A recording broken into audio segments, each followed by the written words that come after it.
dia, pessoal. Vamos fazer a prece inicial?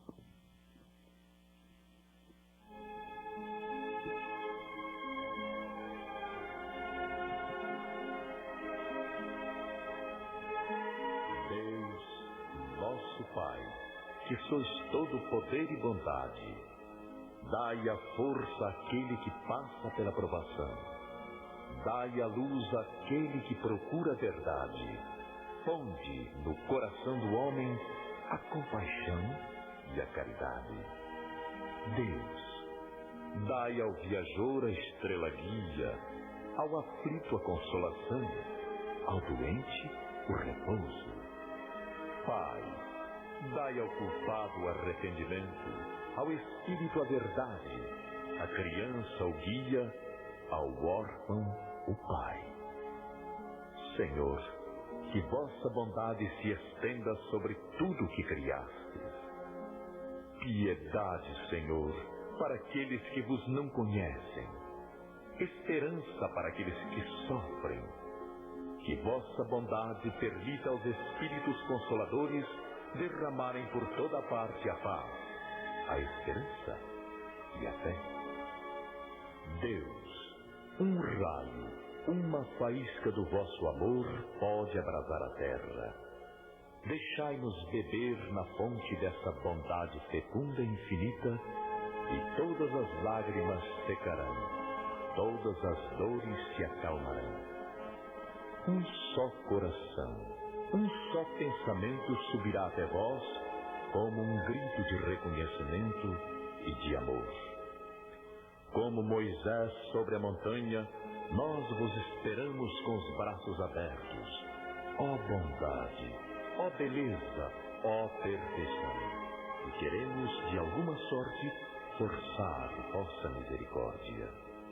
Deus, dai-nos a força de ajudar o progresso, a fim de subirmos até vós. Dai-nos a caridade pura, dai-nos a fé e a razão. Dai-nos a simplicidade que fará das nossas almas o espelho onde se deve refletir vossa imagem.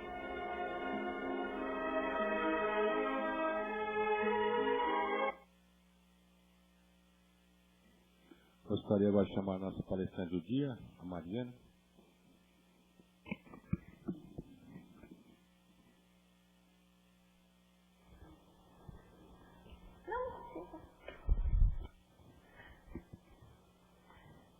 Bom dia a todos. Hoje a gente vai conversar a respeito da piedade, um sentimento nobre que é classificada como a precursora da caridade. Para quem gostaria de ler de uma forma mais aprofundada sobre a piedade, ele se encontra no capítulo 13 do Evangelho segundo o Espiritismo, e o título é: que a vossa mão esquerda não saiba o que dá a vossa mão direita. Ou seja, todo esse capítulo ele fala sobre a beneficência, a prática da caridade, com um alerta que Jesus nos dá para que a gente não faça o bem com ostentação. Afinal de contas, ele nos alerta, quando nós fazemos o bem com ostentação, com a vaidade e recebemos o aplauso, nós já recebemos a nossa recompensa aqui na terra. Mas aquele que pratica a caridade, pratica a beneficência, em silêncio, receberá a recompensa de Deus que nos observa. E o que é piedade? O que é o sentimento de piedade? Quando a gente busca lá no dicionário, a gente vê uma classificação interessante, que fala: sentimento nobre de demonstração de amor ou afeto pelas coisas religiosas, devoção, ou melhor, que nos cabe. Compaixão pelo sentimento de uma outra pessoa, misericórdia, pode ser chamada também comiseração, compaixão, dó ou misericórdia.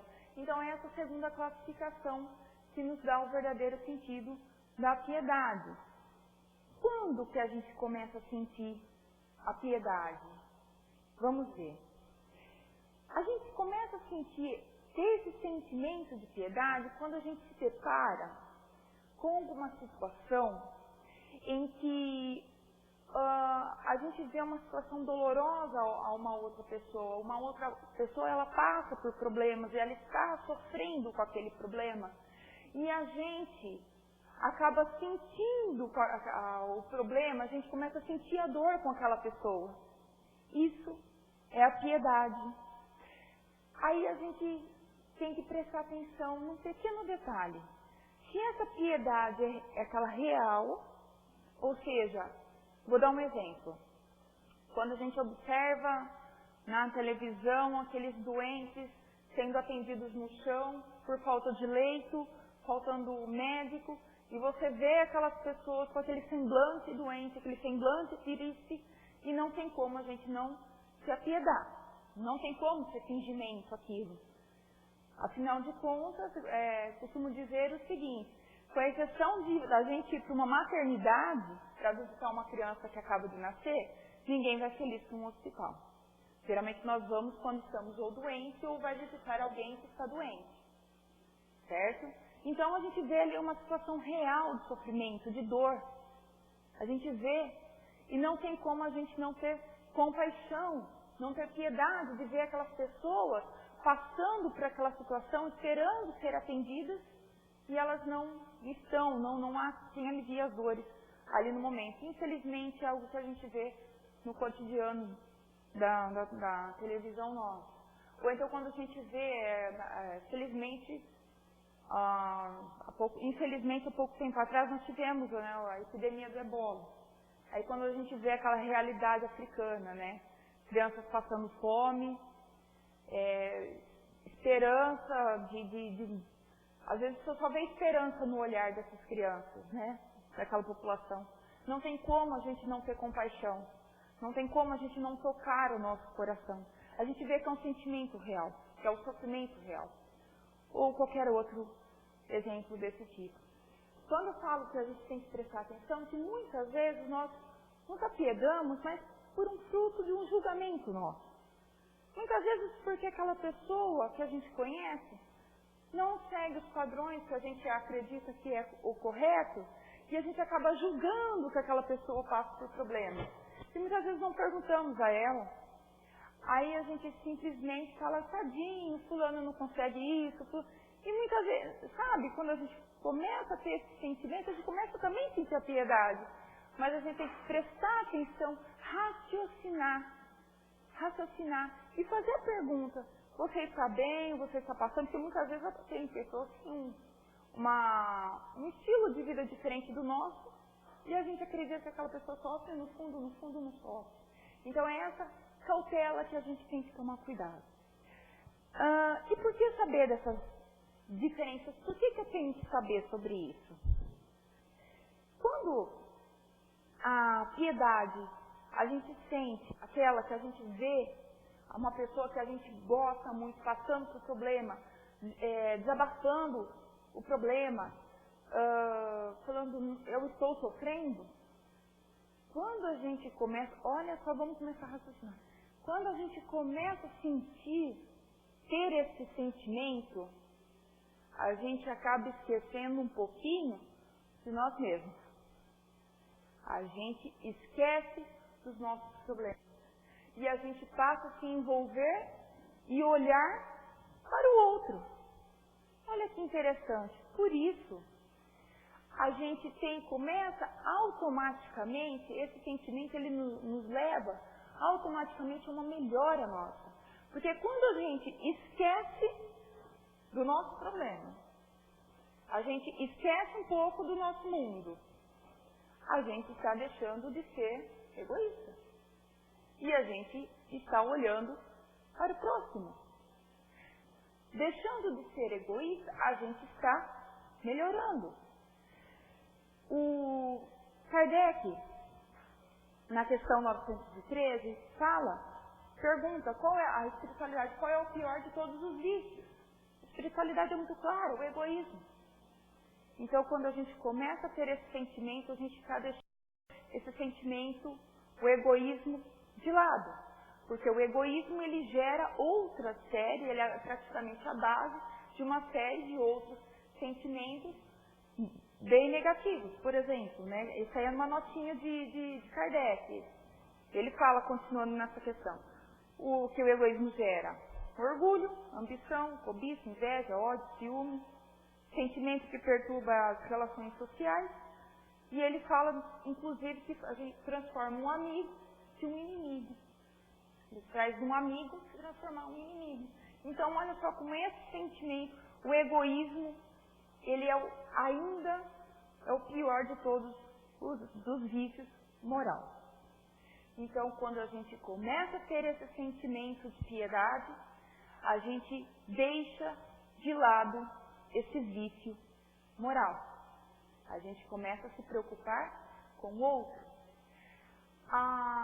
Porque o egoísta real é aquele que simplesmente vê a pessoa passando por problemas, fecha a janelinha e fala: isso não é problema meu, isso não é da minha conta.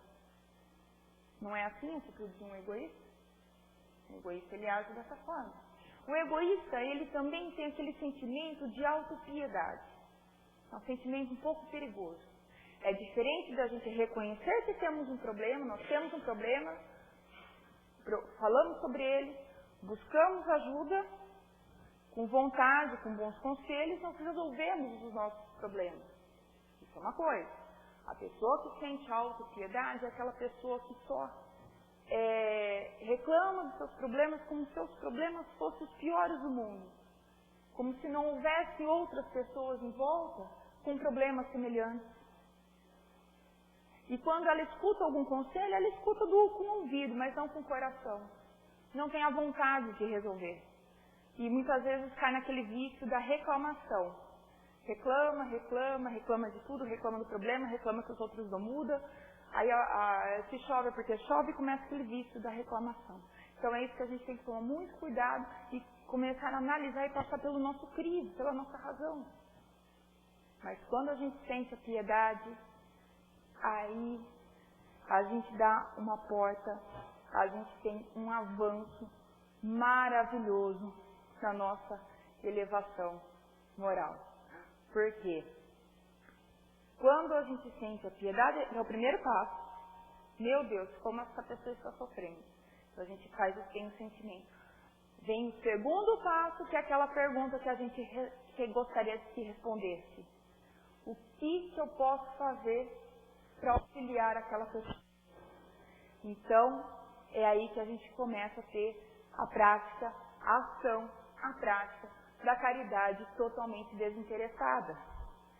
Quando a gente toma essa atitude, nós só estamos, entre aspas, praticando aquela máxima de Jesus: amar a Deus sobre todas as coisas e ao próximo como a si mesmo.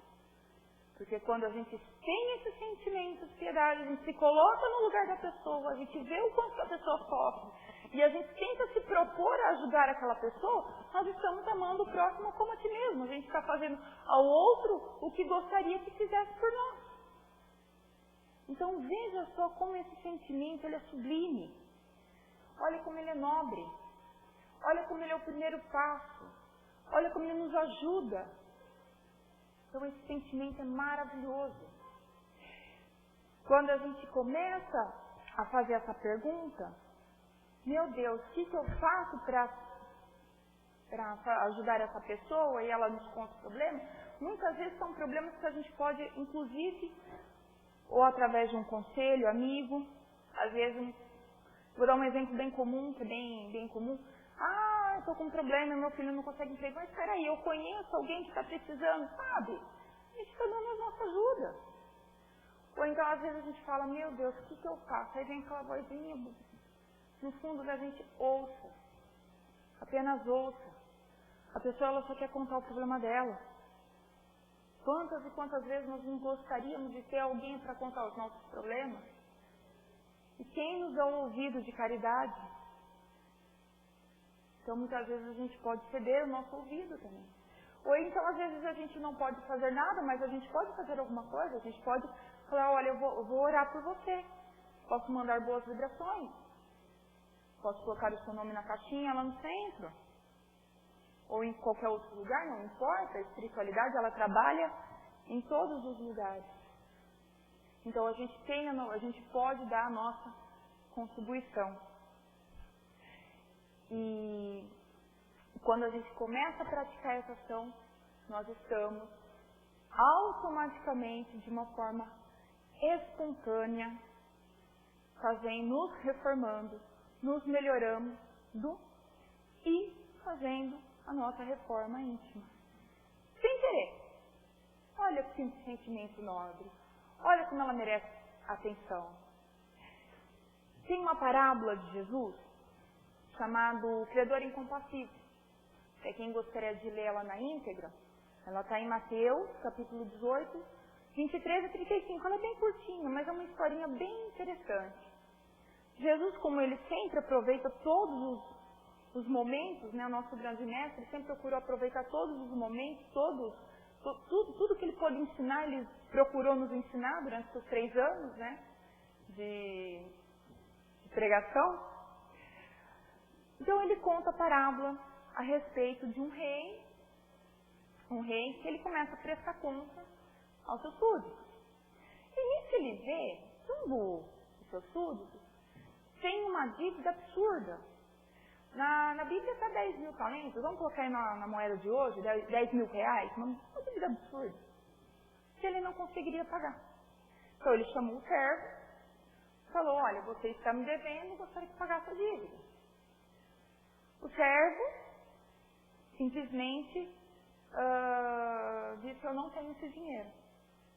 Então o rei o sentenciou, então vamos vender você, sua esposa, seus filhos, como escravo, e tudo que tem será vendido e a dívida será quitada. Diante disso, esse servo, esse súdito, ele se ajoelha no chão pedindo clemência, pelo desespero. No entanto, o rei apiedou-se, ele, movido pela compaixão, perdoou-lhe a dívida e liberou. Na saída do acontecimento, esse servo, ele tinha os seus ajudantes. Então ele encontrou uma pessoa que lhe devia. Mas lhe devia 100 dinheiros, é como se fosse 100 reais, um valor bem menor. E ele lhe cobrou a dívida, mas ele cobrou a dívida de um modo bem interessante, de acordo do jeito que está no Evangelho mesmo. Ele socou, né? Chegou pelo pescocinho e cobrou-lhe a dívida. Pague o que me deve. Esse conserva, esse ajudante dele, disse que não tinha dinheiro. No entanto, o que ele fez? Mandou prendê-lo. Daí nisso, duas outras pessoas que estavam ali observando o acontecido, pegaram e contaram ao rei, entristecidos, porque eles sabiam que aquele servo tinha tido a dívida perdoada. Nisso o rei mandou chamá-lo novamente, e ele disse com as seguintes palavras: servo malvado, perdoei-te toda aquela dívida, porque me suplicaste. Não devias tu igualmente ter compaixão do teu companheiro, como eu tive misericórdia de ti? E nisso ele entregou este servo aos atormentadores até que lhe pagasse a dívida. E Jesus termina essa parábola dizendo: assim vos fará também o meu Pai Celestial, se do coração não perdoasse a cada um dos seus irmãos as suas ofensas. Então essa é uma lição que Jesus nos dá sobre o perdão. Quando a gente fala de compaixão, de misericórdia, lembra que lá atrás falei que piedade não é equivalente à compaixão, à misericórdia? Perdão e piedade, elas caminham juntas. São dois sentimentos que caminham juntos. Um leva ao outro. Quando a gente faz a prática, quando a gente começa, quando a gente interessa em ajudar, em auxiliar ao próximo, a gente não está preocupado em saber se a pessoa merece, se não merece ajuda, se está provando, está espiando, a gente esquece tudo isso. Quando vem do coração, quando essa dádiva, quando a gente quer ajudar, vem do coração. Não estamos preocupados em sentenciar, em julgar, em saber, mas será que merece? Não merece, não importa. Nós ajudamos. Muitas vezes, uma vez eu estava conversando com uma amiga, e ela disse, Mariana, quando a gente vai numa casa espírita, a gente não conhece a história de todas as pessoas, então a gente ajuda de uma forma muito mais fácil. Difícil é a gente ajudar as pessoas que a gente conhece, porque a gente conhece toda a história, e é difícil a gente ajudar de uma forma de interesse sem passar pelo crivo do julgamento, e é verdade, muitas vezes nós devemos exercitar este ato com pessoas em nossas voltas, principalmente do círculo familiar, que é um círculo bem organizado, não estamos na família ao acaso, e muitas vezes é ali que a gente tem que começar a fazer a nossa prática. Madre Teresa falava, amar quem está longe é fácil, difícil é amar quem está perto. E a gente só ama ao próximo convivendo com ele, conhecendo as suas qualidades e os seus defeitos. Olha só que interessante. Nessa mensagem, quando Jesus fala sobre o perdão das ofensas, a gente também não pode se esquecer que quando a gente roga pelo Pai Nosso e a gente fala, Senhor, perdoai as nossas ofensas, e nós assumimos um compromisso logo em seguida, assim como nós perdoamos a quem nos tem ofendido. Nós assumimos um compromisso. Está dentro da oração. Então veja, meu Pai perdoará, assim como a gente tem perdoado. Então olha só que aglomerado de sentimentos benéficos. Piedade, perdão, misericórdia, indulgência. Olha só que série de sentimentos benéficos que nos traz apenas um sentimento, que é a piedade. E sem querer, a gente começa a fazer as nossas mudanças, fazendo as nossas reformas íntimas. Porque é interessante a gente sempre fazer essa avaliação. Mas não só olhar o que nós fazemos de ruim, não. A tendência nossa é só achar que a gente faz coisa ruim. A gente tem que reconhecer também que nós praticamos coisas boas. Que nós temos qualidades também. Nós temos os nossos pontos fortes. E utilizar esses pontos fortes para combater os nossos pontos fracos.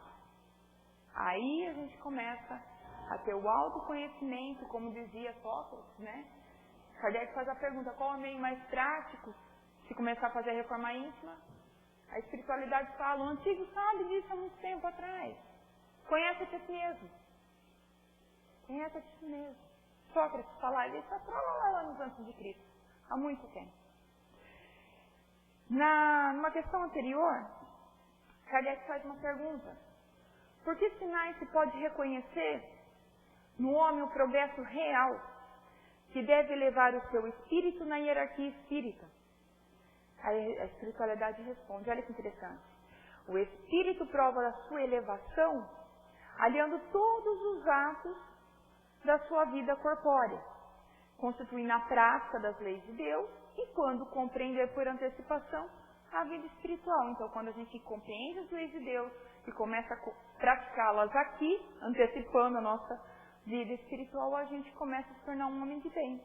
E aí, Kardec faz uma notinha mostrando para nós como que é fácil, como é que é ser esse homem de bem. E a gente, vou lê-la na íntegra, e a gente vai ver como que não é difícil ser um homem de bem. O verdadeiro homem de bem é aquele que pratica a lei de justiça, amor e caridade, na sua mais completa pureza.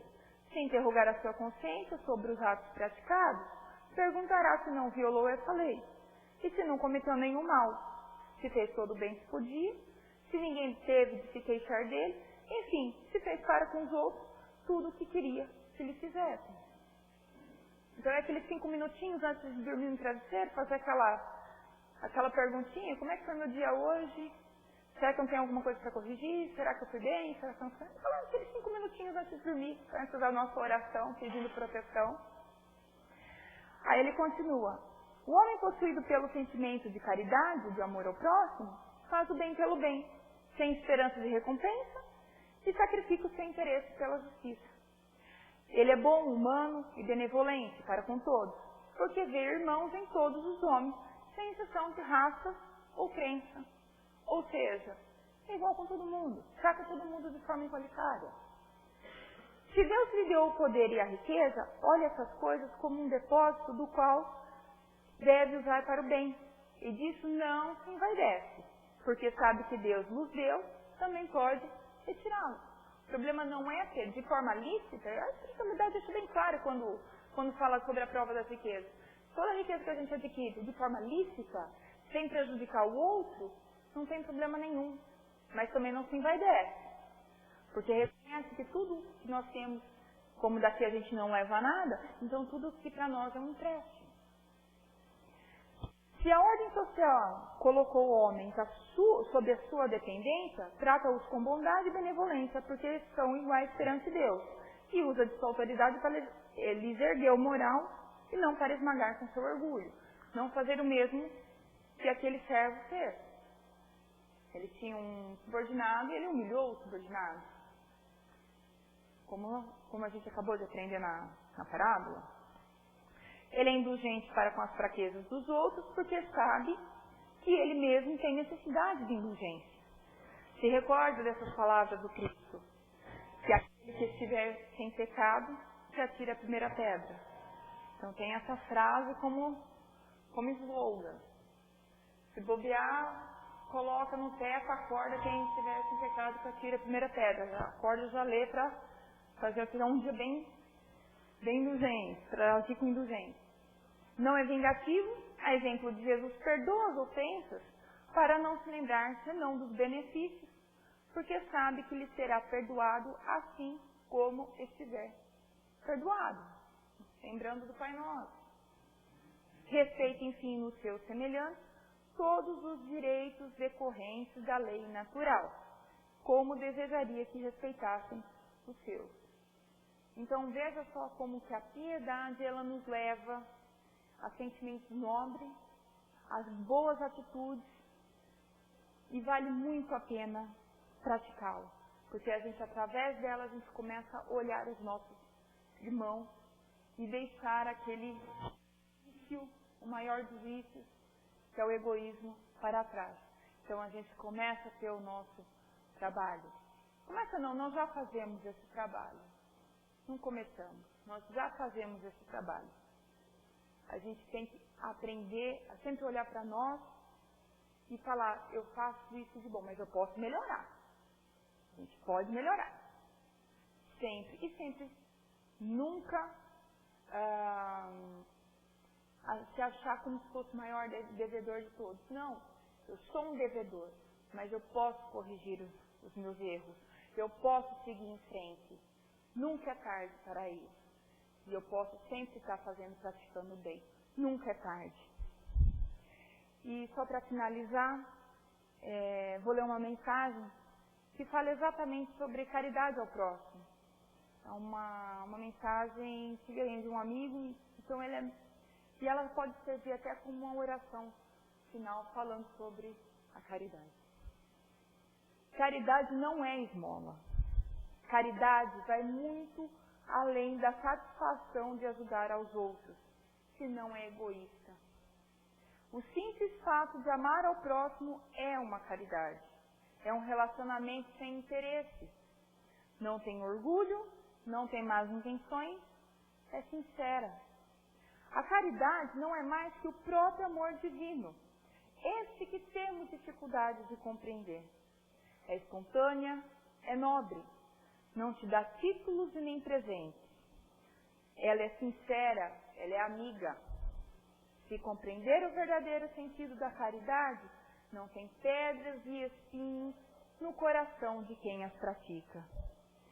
Não tem tormentas, pois é inspirada na fé. Falar da caridade é falar do amor ao próximo, seja ele conhecido ou não. É o mais puro amor universal. A própria caridade é o nosso próprio Deus. Seja caridoso e esteja sempre com Ele. Agradeço a atenção de vocês hoje. Agora a gente vai partir para a segunda parte do trabalho da casa, que são os pais. Obrigada.